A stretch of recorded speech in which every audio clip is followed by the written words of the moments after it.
Welcome to Reviews That Scare with Jess and Blair. I'm Jess. I'm Blair. Blair, how are you? I'm doing pretty good, man. Yourself? I am doing very, very well. Blairski, we have one more day of being sworn enemies and then back to being bestest of friends. Looking forward to it. Can't believe this playoff series is going to 7, man. But I do believe it, actually. It's really, really testing our friendship. It really is. We also just had another watch party this week, which was a ton of fun as per usual. Yeah. And we watched a truly terrifying movie. Yeah, we did. But before we chat about that, what do you say we chat a little bit about some horror news? This is horror news. You want to kick this one off?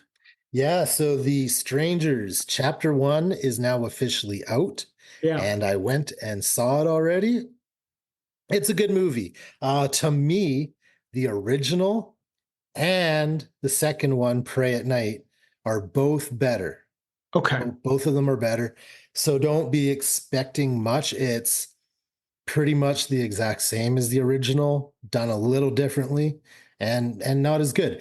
But it is still entertaining, and it did leave me kind of excited to see what they do with the trilogy, with the other two movies coming out. Right. I figured that it would more or less be the same formula as the previous ones in the series. They're clearly just trying to revamp this series, especially with the knowing that there is going to be a trilogy. So yeah. Should be interesting. How was the theater? Was it a packed house? Was it? Well, you got to keep in mind it was on what day are we today? Well, I guess it was a Saturday, but it was an earlier showing. A matinee, if you will, and started just before the Oilers game. Right. You know what I mean? So I'm thinking most people in the city are not planning to go to a movie at that time. They were paying attention to do or die time Exactly. with our Edmonton Oilers. Yeah, exactly. Absolutely. Right. Absolutely. So there were still a few people in there. It was definitely just wasn't us. So it was decent. Good. I'm glad you saw it. I'm glad you saw it opening weekend as well. It is a little bit unfortunate that obviously, like you were saying, there's a playoff game, a little bit of a smaller house, but still glad that you saw it. I'm anticipating I'm going to watch this as well. I don't know if it's something that I'll see in theaters or not. I haven't decided. Do you want to give a brief review, a brief scoring out of 5 on this one, or do we want to save it? I'll give it a quick 2.5 out of 5. 2.5. Okay. Yeah. Okay. 2.5, 5. Good movie. Like, I suggest everyone should probably see it if you're a horror fan, especially a fan of the Strangers movies. But just don't be expecting much for Chapter 1 anyway. Fair enough. If nothing else, they did a top-notch job on trying to sell this thing. Well, they sure did. Yeah, they sure did. They had, the characters showing up on people's doorbell cams. Yeah. And I think they were in Times Square in New York. So really, really good job with trying to sell this thing for sure. Saw them at the Eiffel Tower in Paris too. Eiffel Tower. Yeah. Absolutely. Absolutely. What else you got for horror news? The last piece I have here, Horror Inc., which, as far as I'm concerned, is just like a horror video on demand service, kind of like Shudder. Okay. That, if I could be totally wrong, but they've announced plans for a Jason universe, and they want to spin the Friday the 13th franchise into many different directions. This is according to iHorror News as well as IGN, and it is confirmed. Wow. Not much more on the story, other than more will be announced in the coming months. But this new Jason universe apparently will include new movies, shows, games, and merchandise. Okay. I'm skeptical. Me too. As we know, I mean, everyone and their mother is trying to make a Friday the 13th movie, and everyone and their mother is getting cease and desist letters. Yeah. It seems to be the hardest franchise to get anything off the ground and running in the horror genre. Well, you remember I mentioned that new Friday the 13th game that kind of the fans were trying to bring back the original game. Yeah. And it got an order and this, like a letter. It was Horror Inc. that stopped it from happening. So Oh, okay. they must have their fingers in somehow with the franchise. Which is weird because obviously there was that huge bidding war that we talked about recently within the last couple of months that was happening. And was it not settled that Paramount and A24? That was for the Crystal Lake series, I think, right? Okay. Yeah, that was for the Crystal Lake series. Which makes me interested if this iHorror is just doing Jason, it makes me wonder if A24 and Paramount have the rights to the character of Jason itself. It's possible. It is possible, man. I'm not too sure. If they don't, it could make things very, very interesting. For me, it all sounds very messy, but at the same time, Yeah. I just want more Jason. I want more Friday the 13th. Fair enough. Keep our fingers crossed, and Yeah. hopefully it's nothing but good news going forward. 100%. Yeah, man. Yeah. Anything else for horror news? That's it, man. I've got two here. We've lost some true legends over the past week and a bit here. Filmmaker Roger Corman, known for such classics as A Bucket of Blood and The Little Shop of Horrors, has passed away at 98 years young. Yeah, right on. And then actress Susan Baccalini, known for her role as night swimmer Chrissy Watkins in the iconic scene of Jaws, has passed away at 77. We at Reviews That Scare Jess and Blair salute you. Yes, we do. I said right on after the first one, not that he's passed, but just right on for living 98 years. That is a good life. And not only that, but penning some great horror classics that happened in the 50s. Yeah. Some pretty out there things. A Bucket of Blood, maybe a little bit lesser known, but something like The Little Shop of Horrors, that has stood the test of time. Sure has. Whether it be, movie remakes or Broadway smash hit shows. That is a show that will just keep growing and growing and growing. So Yeah. that's a big one. And then of course, Susan Baccalini, that scene in Jaws right near the beginning. Yeah, I was about to say She's Bruce the shark's first victim. Yeah, and apparently that whole scene of her filming that was quite grueling, and she was injured while doing it, fractured ribs, I believe, and it was just like a really tough shoot. But of course, it led to such an iconic scene, one of the most iconic scenes of the entire movie. Mm-hmm. And then finally, Edgar Wright, one of our favorites, director, creator of such films as Shaun of the Dead and Hot Fuzz, is in talks to direct a brand new Barbarella movie. Not only that, Sydney Sweeney is set to star as the title character.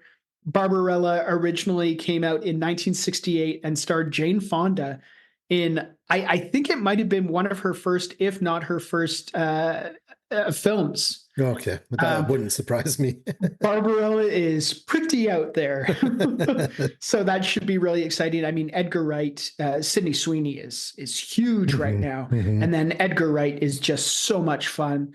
I couldn't have thought of anyone better to direct such a ridiculous out there movie. Right. If anyone's going to do it, it's him. Then Edgar Wright. Yeah, absolutely. That's all I have for horror news. Let's jump into this week's episode, which is 2018's Hereditary. Runtime on this one, 2 hours, 7 minutes. Blairski, initial thoughts on the runtime? That's a long movie, man. I did find myself almost falling asleep, not in boredom. Just it was a long movie, and it's a lot to keep up with. It's a lot. Emotions are high in this one. It is very intense. To my understanding, it could have been a 3 hour long movie. I can see that. Just with with more dialogue and just kind of the family dynamics of this family, of the Grams family. So at 2 hours, 7 minutes, I agree. It felt a little bit long, but we'll get into what makes this movie so great in a little bit. But before we do that, let's jump into fun facts. Fun facts. Facts that are fun.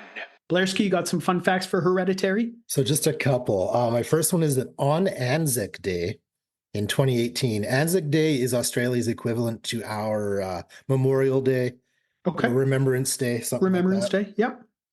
Yep.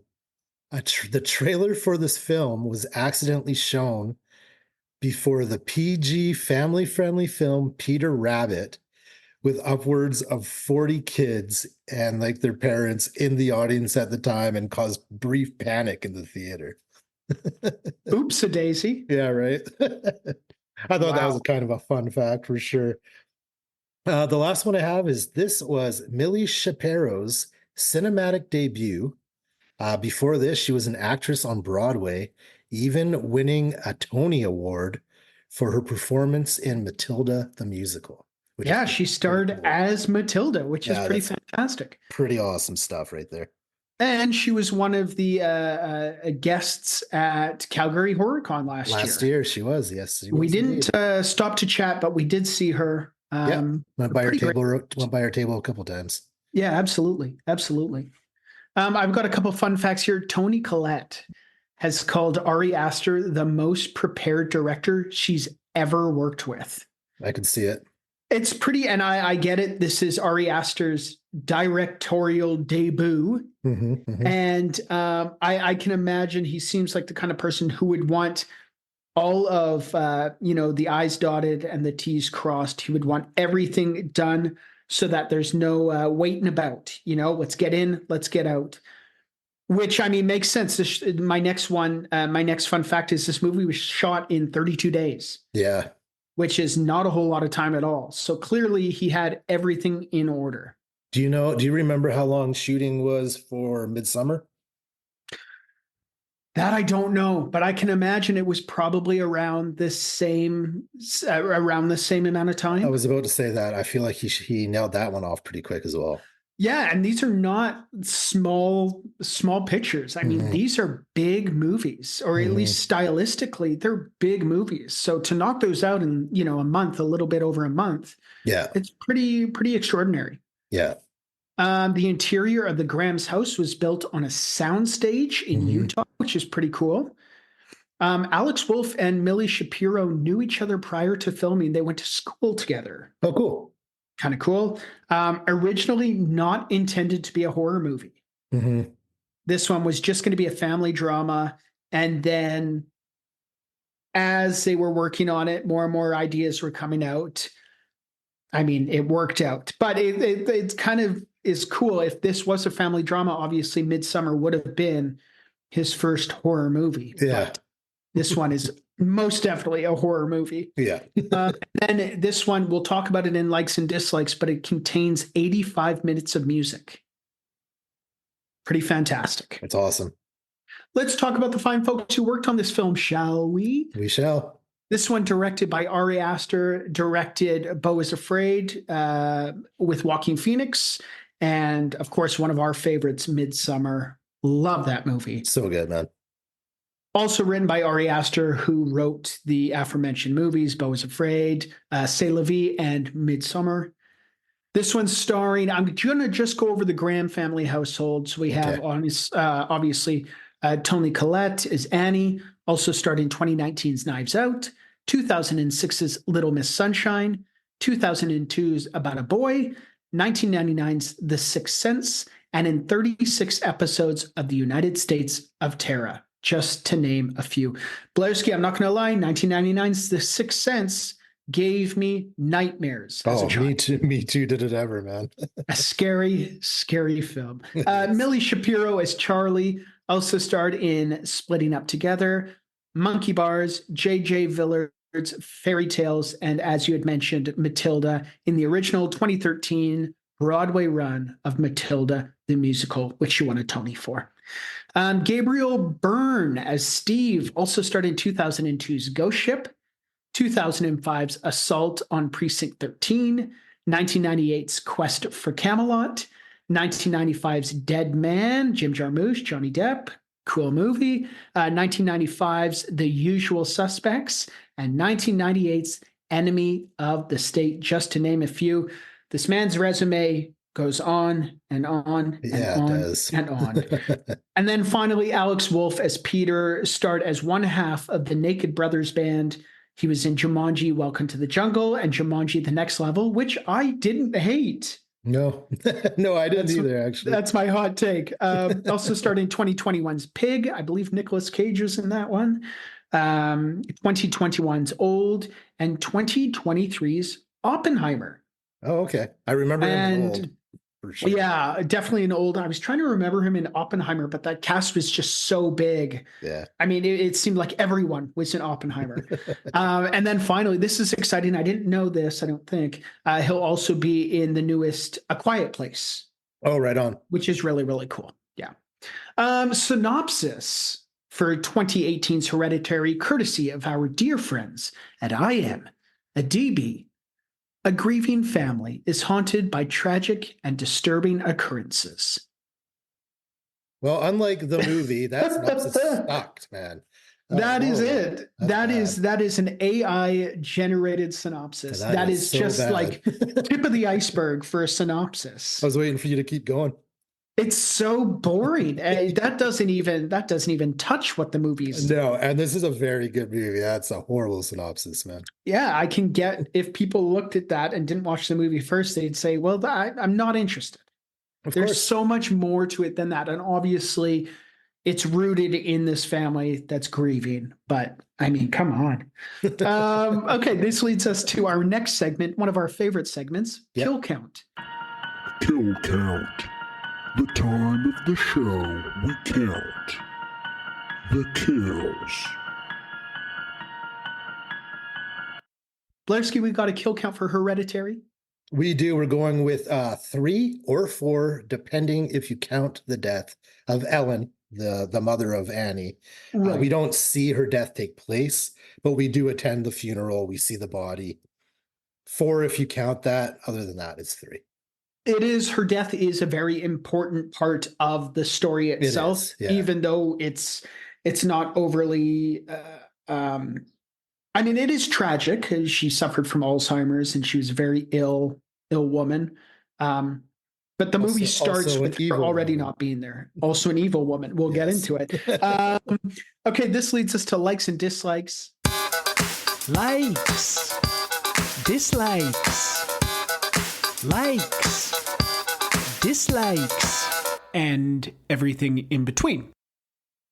The portion of the show where we chat about what we liked, what we didn't like, and everything in between. Blairski, where do we start with this one? I usually start with kills. I don't know if you want to start there. Nah, there wasn't really many. There's one guy gets lit on fire, which I thought was really cool. I mean, there's an iconic one with Millie Shapiro's character, And the electric or the electric telephone pole, Yeah. which at Calgary HorrorCon, she was doing photo ops with an electrical pole, which is I mean, good That's on awesome. them. That is pretty excellent. Yeah. Pretty awesome.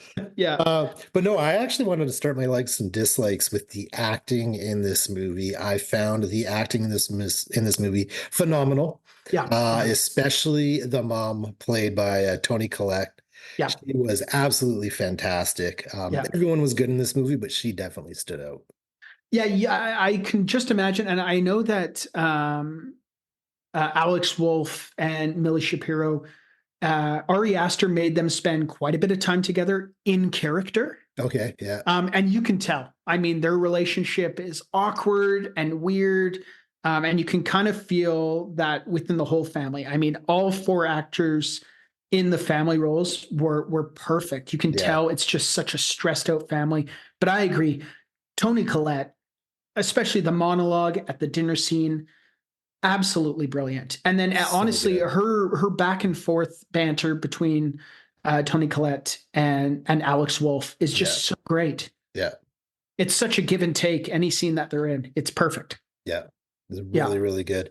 Next thing I want to talk about is the audio in this film. Yes. So throughout watching the whole movie, it seemed like there was a consistent bass line almost throughout the whole entire movie, which really, really kept me engaged and like just tore at my anxiety throughout the whole thing. I loved it. I absolutely loved the soundtrack for this movie. Yeah, there's so many aspects of this movie that, at least to me, made me feel claustrophobic. Yeah. And the music was one of them. The music, it's just haunting. It's 85 minutes, as I had mentioned earlier, and it fits so well. And much like Psycho, I think I mentioned it in our Psycho episode, the music is almost a character itself. Yeah. You really notice it, and it has such a big part in the movie, but you also really notice the moments where it's not playing. Mm-hmm. It's not like an easy fade away. The music will just stop. And when it stops, you really notice how eerily quiet everything is. I'm giving it all to Ari Aster because he did the exact same in Midsummer. Oh, Midsummer is one of my Yeah. favorites for that. Such a good use of audio. He just knows what he's doing with audio in his movies for sure. And I was reading, I can't remember if it was on IMDb, but somebody had mentioned that he wasn't trying to use it in kind of that jump scare technique where you use music to enhance a jump scare. He didn't do that at all. No, it really from when the movie hit the ground running, that music was just as part of the family as the other four characters. I totally It was agree. so good. I loved it so much. It added so much. Yeah, it was excellent. With the music, I got a nod to the cinematography and the design of the movie as well. I mean, you keep going to Midsummer, and it's how beautiful it is, how beautiful it's shot, the color palette that he uses. You could say the same about Hereditary. I mean, it's so different visually. Yeah. The cinematography is beautiful. The design of the movie, A+. Again, cinematography made me feel slightly claustrophobic. All of the slow zooms. And then the design is brilliant. Everything to do with the dollhouses / art pieces. It was brilliant. I loved the transition from the dollhouses to the real life scenes. Yeah. It was so fantastic. It's a lot darker of a movie too. Definitely in comparison to Midsummer. Definitely. 100%. Yeah. The set was cool. The tree fort was pretty cool. Oh, it's great. Use of lighting in this movie, as I said, it's definitely a darker feel, but it draws you in. It's really good use of lighting in this movie. And I think it makes sense. I mean, it is so dark, but at the same time, I mean, this family, there's a cloud over this family. So, even if it was sunny, there's a cloud over top this family. So, I mean, it's a great visual representation of how the family's feeling. Yeah. Feeling dark and lost. And let's just mention how scary this freaking movie is. This movie is scary. Oh my God. Man. It is a scary movie. I can't remember the last time. I mean, it's been a while since a movie has scared the shit out of me. Yeah. And this movie did it. Especially the second half of this movie. Once it really kicks off. Yeah. I was trying to explain kind of my discomfort with it to Carly last night. And I kind of was going through the entire movie. And it's like, I eventually got, halfway through explaining the whole movie. And I said, I can't explain it anymore. I can't explain it, but it scared the shit out of me. It does. It has an unsettling vibe throughout. Uncomfortable. There's an unsettling vibe throughout the entire movie. Yeah. I mean, you makes you feel anxious, uncomfortable, creepy, unsettled, all of it. Yeah. I wanted, this is like all jokes aside, I want to, as somebody who watches most movies with subtitles, I appreciate the usage of the word squelching, especially in horror movies. I've noticed it quite a bit recently, maybe in 3 movies from this year, where squelching has showed up in the subtitles, and it gets me every time. I think it's great. It's so random and awesome. Oh, it's great. Okay, we've made it so far down the list. I want to talk about the intros. Yeah. We talk about it every single episode. We're 2 guys who love intros to a movie. We really think that it could make or break a movie. I mean, I love the intro on this. I love a good title card. Yeah, I like the title card too. And I also like how the very first shot is a close-up of one of the miniature models that zooms in to the son actually sleeping on the bed, and it kind of morphs into the real world. I love that. Yeah, and it is such a flawless cut where it just seems so fluid. It's so good. And what I liked about going back to the title card, what I liked about it, it's unique. The title card, it's not like a synopsis of the story or what you're going to see, kind of like in a Texas Chainsaw, but it's an obituary. Yeah. Of the grandmother who passes away. I love that. It's unique. I've never seen it before. Pretty cool. They had one of those kind of similar to the Texas Chainsaws at last night's movie, The Strangers Chapter 1. Very similar to the original Strangers, where it's like, so many crimes happen in the USA every year. This is the story of one of the worst ones ever recorded. We've seen it a lot. We saw it. I think House of a Thousand Corpses uses it. Yeah. I think maybe The Devil's Reject It does. uses it as well. It does, yeah. It makes me very excited every time we see it. Yeah, me too. Yeah, I'll never get. It'll never get old for me seeing the title cards up on screen. I love it. I do too.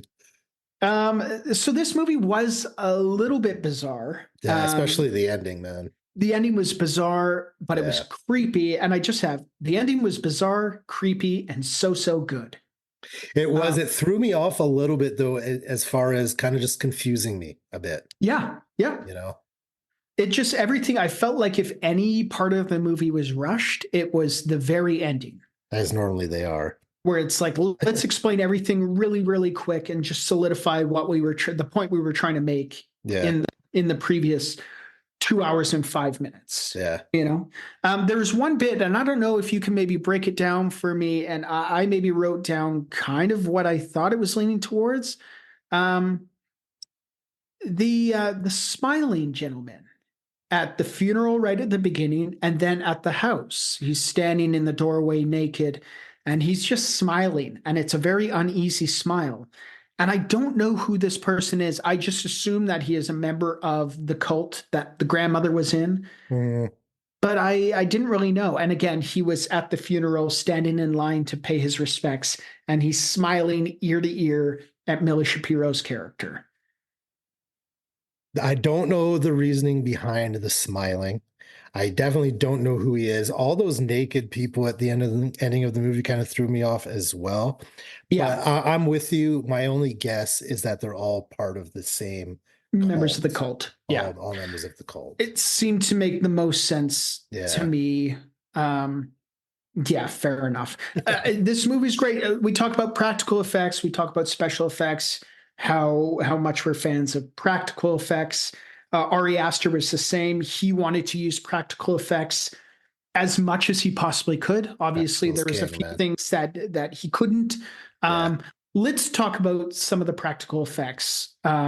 One that obviously comes to mind is the use of fire a lot in this movie, whether it be the drawing pad or the candles. How they did the Toni Collette hanging out on the ceiling and then running on the walls. What did you think for practical effects on this one? I mean, I loved it. Anytime practical's used, I love it. Even with the guy being set on fire, they might have used special effects for that, but to me, those look like real flames. So could have been a guy in a suit. Even I'm not too sure. A lot of I mean, visually, it is striking as much as this movie is. Yeah, there's so many cool. I mean, anytime there is a seance happening, it's I mean, creepiness ensues, whether it be the impromptu seance they have in Joan's apartment, or the impromptu seance they have in the Graham kitchen. Mm-hmm. This movie is filled with seances, and they never go well. No, they don't. As per usual with a horror movie. Yeah, I felt that those were the moments where we really saw the practical effects in full force. So it was the seance scenes. I would totally agree. Yeah. I only have. Do you have anything else left to say about this? Whether you liked it, more things you liked about it, didn't like about it, felt indifferent about? I've covered everything. One last thing I'll say is the storyline of this movie. The whole fact that she's trying to use these seances to just see her daughter again. I do like that aspect. I do like how this movie is also one part family drama, one part possession horror movie. I really like that as well. I just wanted to point those kind of points out. And that's a great point. You can really tell that this movie was intended to be a family drama before it was a horror movie. Yeah. I mean, the possession stuff, the cult stuff, the seance stuff, it comes a little bit later in the movie. Mm-hmm. Once you think things couldn't get any worse for this family, that's when things start getting worse for this family. But it definitely feels a lot more like a family drama first, horror 100%. Movie second. Yeah. Finally, I just want to say brilliant usage of Joni Mitchell's song Both Sides at the end credits. Yes. Joni Mitchell's is great. Yes, she is. Okay, that's enough for likes and dislikes. What do you say we jump into lessons we learned from watching 2018's Hereditary? Lessons we learned from watching. Insert title of movie here. The portion of the show where we discuss the valuable life lessons we learned from watching said movie Blairski. Did you learn a single darn thing from watching 2018's Hereditary? Don't ever try and communicate with the dead. Don't Yeah. use Ouija boards. Don't use witchcraft. Just stay away from all of it. Yeah. Next thing I learned, don't hang your head out of a window of a fast-moving vehicle, especially at nighttime. Yeah. Or any kind of window. Yeah, right. I mean, that window comes crashing down. You're in trouble. That's true. Be safe out there, people. Finally, if you have life-threatening allergies, always, always, always carry your EpiPen everywhere you go. I'm sure that should be just common sense, but definitely carry an EpiPen everywhere you go if you have an allergy that could literally kill you. Don't just start eating random food at a random party. Especially, I mean, that allergy is such a severe allergy. Peanuts? Oh, yeah, I know. Oh my goodness, it's like playing Russian roulette. Okay, if you're known to sleepwalk, don't have paint thinner and matches easily accessible. Right. Especially if you didn't want to have your kids. Don't read anything a medium gives you if you don't understand the language it's written in. Yeah. And then finally, Payman is one of the 8 kings of hell. Yeah, he is. There you have it. Okay, this leads us to one of our favorite segments of the show, Line of the Night. Line of the night. Line of the night. Line of the night. Line of the night. Line of the night. Line of the night.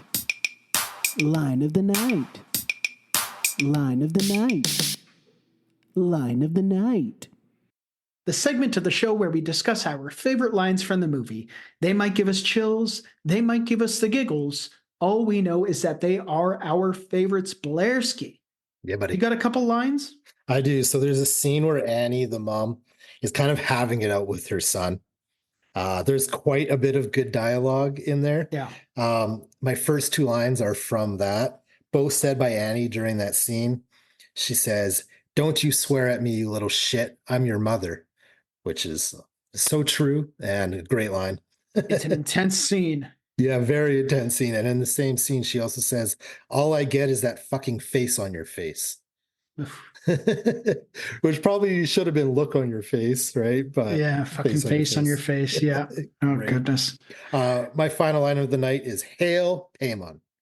And then It's said by a couple people, mostly the cult worshippers at the end. Yeah. 100%. Hail Paimon, which I also wrote, of course, is one of the 8 kings of hell. Yeah. Yeah. I only have one line of the night. My other was Hail Payman. This one, and it is my favorite piece of acting from Tony Collette in this movie when Annie says, "I never wanted to be your mother," and then immediately throws her hand over her mouth as if she did not mean to say that. Yeah. But it is intense. I had never wanted to be your mother. Insane. Happy Mother's Day. That's that's the very beginning of that whole scene, which I just quoted from as well. Yeah. Okay, this leads us to our final segment of the show. Some might say it's our favorite, even. Some might. We have been told that from outside people that it seems to be our favorite, and I would say top 5. Top five in our favorites for sure. This segment, of course, celebrity lookalike time. Celebrity lookalike time. The time of the show where we take a look at the cast and discuss their celebrity doppelgangers. Spoiler alert, it usually comes down to the character's hairstyle, Blairski. Yes, What sir. do we have for celebrity lookalike time this week? I've just got one, the character Annie, but she reminded me of 2 different people. She reminded me of Kill Bill star Uma Thurman.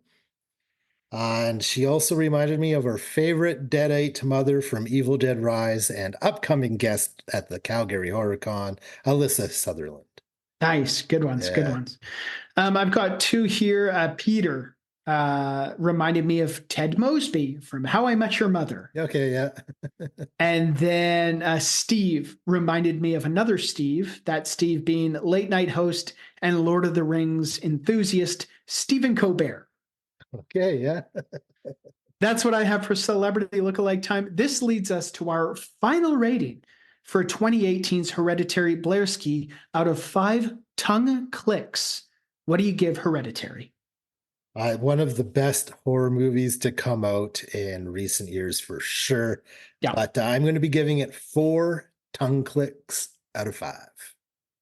Yeah, I agree. I think the only thing holding this movie back is it maybe dragged a little bit. Yeah. And it was a little bit confusing at the end. Yeah. I agree with you. One of the best horror movies that we've seen probably within the last 10 years at least. Yeah, yeah. And I agree with your final rating. 4 tongue clicks out of 5 for Hereditary.